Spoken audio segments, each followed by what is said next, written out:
चलिए बेटा, मैं फिर से वापस आ गया हूं अपनी उसी सीरीज को वापस लेकर। कौन सी सीरीज? पॉइंट्स टू रिमेंबर, यानी कि हर चैप्टर की गहरी गहरी बातें, छोटी छोटी बारीकियां जो कि आपने याद रखनी है और चैप्टर फोड़ देना है यार पूरी तरह से। छोड़ेंगे नहीं, तब तक फोड़ेंगे नहीं, फोड़ेंगे नहीं, बिल्कुल नहीं छोड़ेंगे। यानी कि छोटी छोटी बारीकियां हैं जो मैं लेकर आया हूं बस। तो हम लोग आज बात करने वाले हैं, चैप्टर का नाम है कंपैरेटिव फाइनेंशियल स्टेटमेंट्स, जिसके अंदर कंपैरेटिव स्टेटमेंट ऑफ P&L और कंपैरेटिव बैलेंस शीट दो चीजें आती हैं। तो उसे बनाते टाइम पर देखो, ये बहुत आसान टॉपिक है, पर इसे करते टाइम पर छोटी छोटी बातें जो तुम लोग भूल जाते हो क्वेश्चन करते टाइम पर, वो सारी बातें मैंने इकट्ठा कर दी हैं। बस सुनो, बहुत ही छोटा सा वीडियो है, आपके बहुत काम आने वाला है। देखो जरा इसकी बारीकियां, आओ मेरे साथ चलो। देखिए बेटा, ये है आपकी नॉर्मल फाइनेंशियल स्टेटमेंट्स। नॉर्मल के बेस पर आपको क्या बनाना है? कंपैरेटिव। तो आपने विशेष ख्याल जो रखना है वो किसका ख्याल रखना है? टाइटल का, जो डिस्क्रिप्शन है उसका। इसके टाइटल में साथ में क्या लिखा जाता है? फॉर द ईयर एंडिंग 31 मार्च 2000, जो भी है। तो यहां पर आपका पहले होता है करंट ईयर और यहां होता है, पर आपने ये CY PY नहीं लिखना है, आपने ईयर का वो डेट लिखना है लास्ट वाला, ठीक है, 31 मार्च वॉटेवर। तो यहां पर आपने क्या करना है बेटा? कंपैरेटिव जोड़ देना है साथ में, और साथ में यहां पर क्या चला जाएगा? For the year ending 31 March 2024 and 2000 sequence.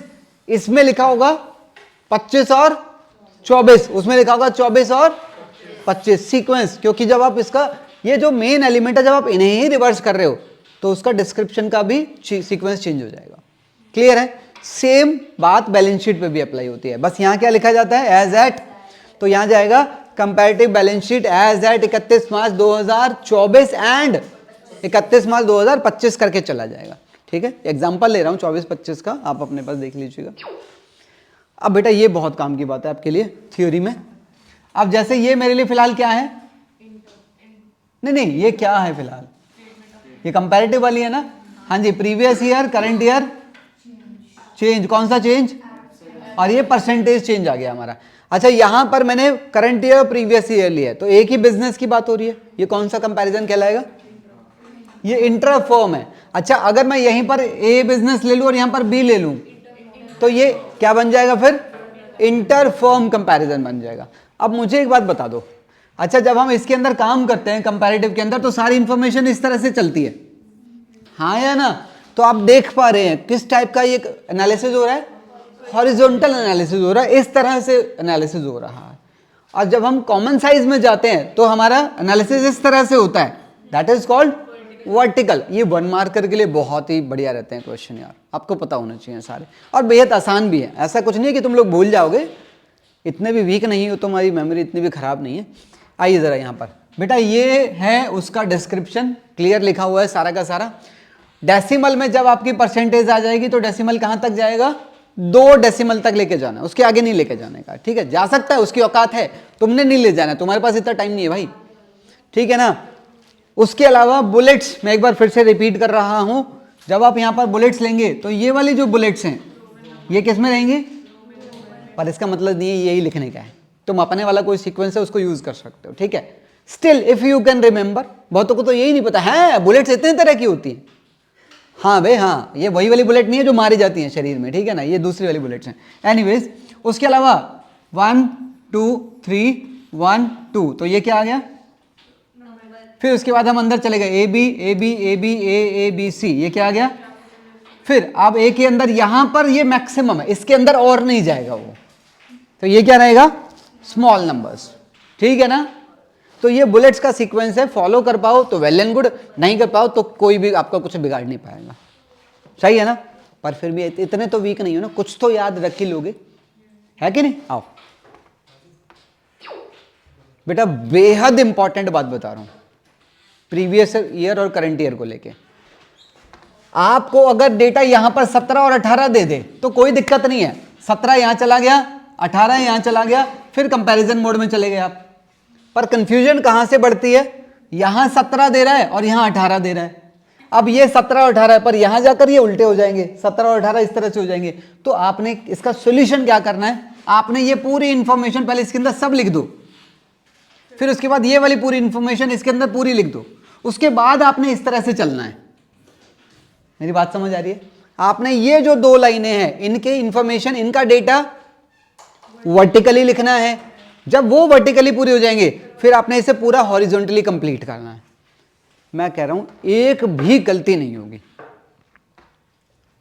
Maximum बच्चे ये गलती करते हैं, मैक्सिमम बच्चे।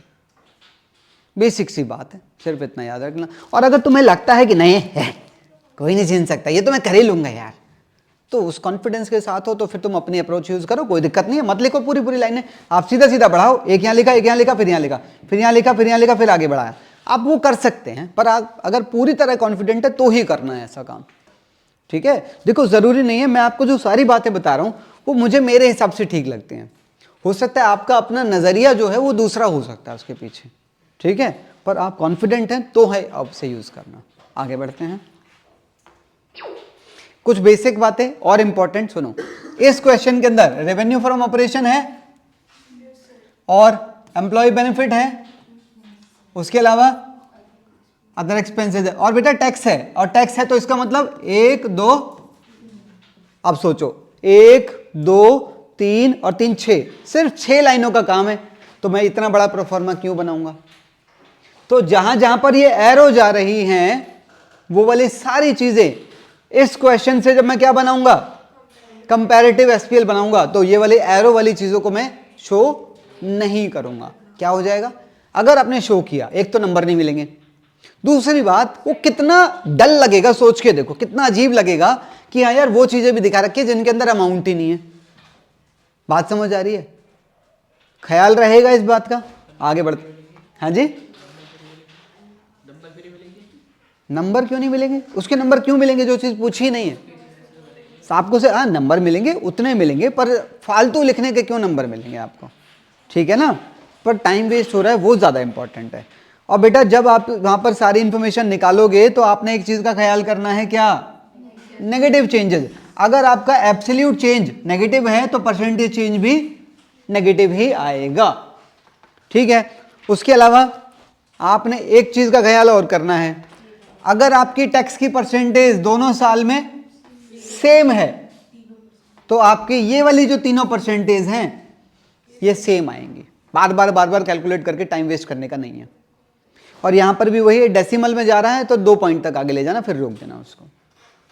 आगे चलें। और अगर बाई चांस क्वेश्चन में यहां पर लॉस आ रहा है तो टैक्स तो है ही नहीं ना, फिर तो टैक्स तो अप्लाई ही नहीं होगा। फिर आपने क्वेश्चन को ये नहीं लिखने का है, बस यहीं पर क्वेश्चन को रोक देना है। टैक्स के केस में पता लगा लॉस में भी टैक्स लगाए जा रहे हो, अरे तेरे को बिजनेस को बंद करवा के छोड़ूंगा। बात समझ आ रही है?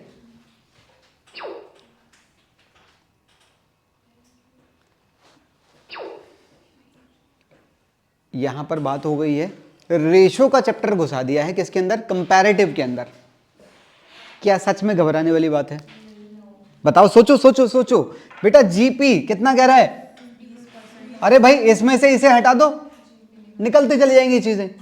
तो कभी कभार अगर ऐसा वो खेले तुम्हारे साथ कि किसी पर्टिकुलर चैप्टर का क्वेश्चन दे रहा है, उसके साथ किसी दूसरे चैप्टर की चीजें लगा दी है, तो थोड़ा सा सोचोगे ना, बेसिक चीजों में जाओगे ना, आपको आंसर मिल जाएगा। ठीक है ना? अरे तो तुम तो सारे के सारे चैप्टर तैयार करके जाने वाले हो ना भाई, है कि नहीं?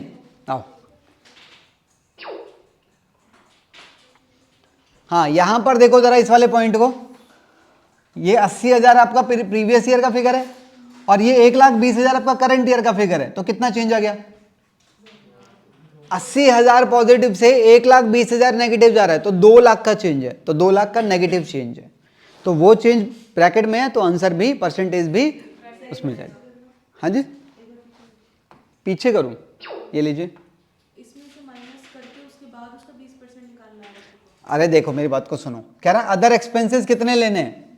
20% ऑफ जीपी। तो जीपी तो बेटा इनसे मिलेगा ना आपको, 3,20,000। तो 3,20,000 का 20% 64,000 आ गया।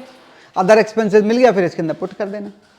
बेटा आपने देख लिया ना कंपैरेटिव के चैप्टर के अंदर कितनी सारी छोटी छोटी चीजें थी। चैप्टर बेहद आसान है, वाकई में बेहद आसान है, पर इसकी जो छोटी छोटी बातें हैं वो आपके नंबर कटवा सकती हैं। तो मैंने वही सारी छोटी छोटी बातें आपके साथ शेयर करी, बस उन्हें याद रखिए, अपने प्रैक्टिस करते टाइम पर फॉलो कीजिए और एग्जाम तक बिल्कुल अपडेट रहिए। फिर मिलेंगे। वीडियो अच्छी लगी हो तो लाइक, शेयर और सब्सक्राइब करना मत भूलिएगा।